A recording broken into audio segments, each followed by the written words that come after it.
Hola, amigos. Now, my Spanish may have sounded just a bit more authentic because I spent the better part of the day in Mexico getting a root canal. Anyway, we're on to step 4 in our Simp recovery program. I am Red Pill Biker, and I am a recovering simp. In step 4, it says in the 12-step program, made a searching and fearless moral inventory of ourselves. And then I thought, how do I transpose that into something for us recovering simps? And I realized I don't need to. That's stated perfectly. Made a searching and fearless moral inventory of ourselves. What I'm talking about here is actually sitting down with a pen in a real live notebook, piece of paper, whatever works, and writing out how you got into that situation. And there's 2 reasons, probably a lot more, but at least 2 reasons for us to do this. And you may say, Red Pill Biker, did you actually do this? And I'm here to tell you, yes, I actually did this.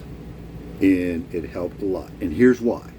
Reason number 1. Those who do not learn from history are doomed to repeat it. Those who do not learn about their past, take lessons from their past, are going to repeat it.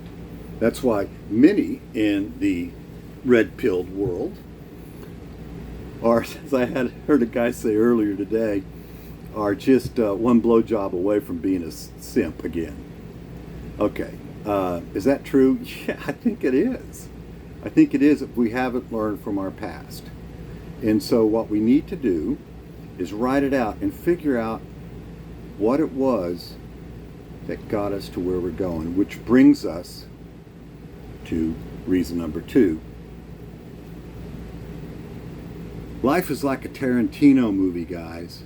You know, Pulp Fiction, Kill Bill, they're great movies. And Tarantino's got a scene going over here and a scene going on over here, and all of a sudden, as he goes through the movie, he starts pulling all these scenes together and they make sense.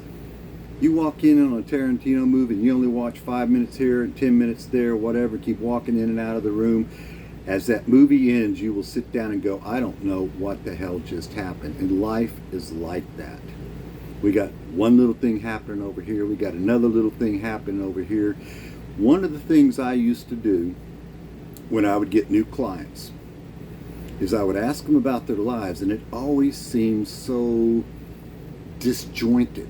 Little things happened here. My parents did this. I had an ex do this, and this happened in school and whatever. And I'm like, well, what is the hub that attaches all those spokes together? What makes sense of your life? And I don't know.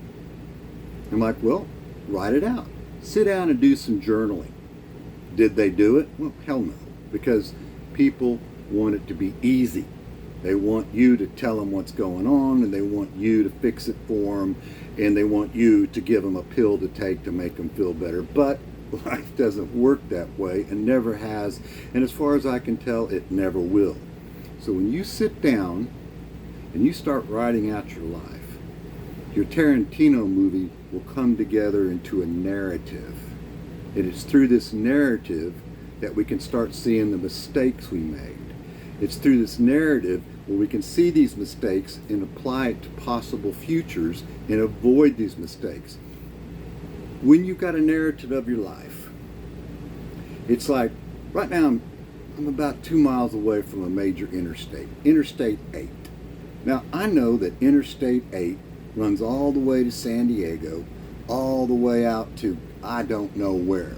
But I can drive 5 miles on that road, and within a short period of time I realize if I keep driving this way, I'm going to end up in San Diego. If I keep driving the other way, I'm going to keep going further and further east. It starts to make sense. I can take the information I have and project it into my future.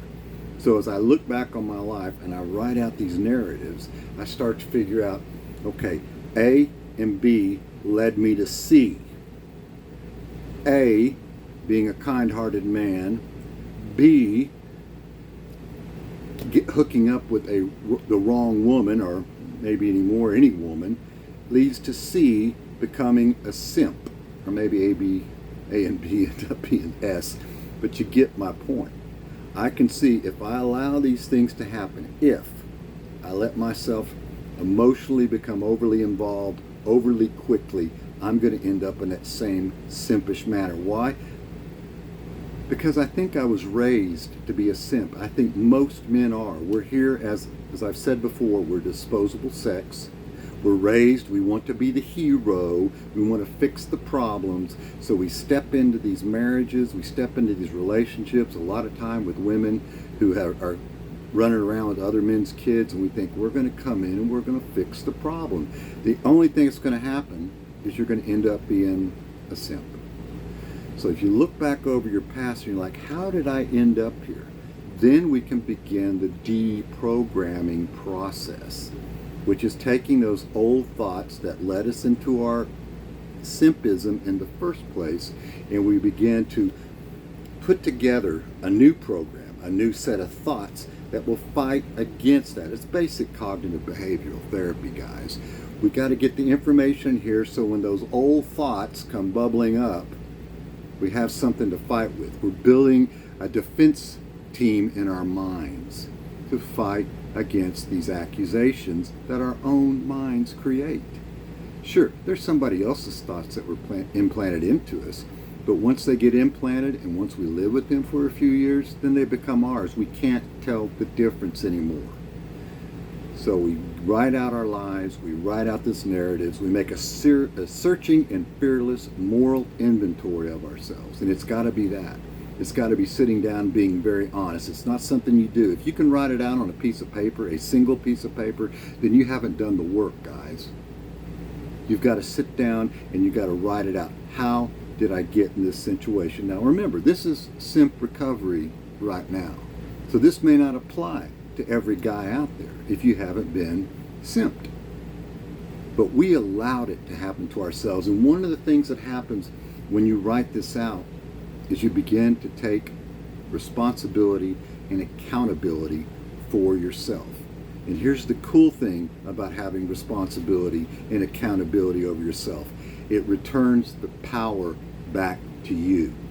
If you have control over it, then it is yours to deal with. If you don't have control over it, then it's not yours to deal with. Look, what's going on out there in the world, what's going on with our feminine counterparts, what's going on with the crazy leftist mumbo jumbo horse crap that's creating havoc in the world, I got no control over that, and neither do you. What's going on with me, how I respond to it, how I interact with it or choose not to interact with it, that's on me.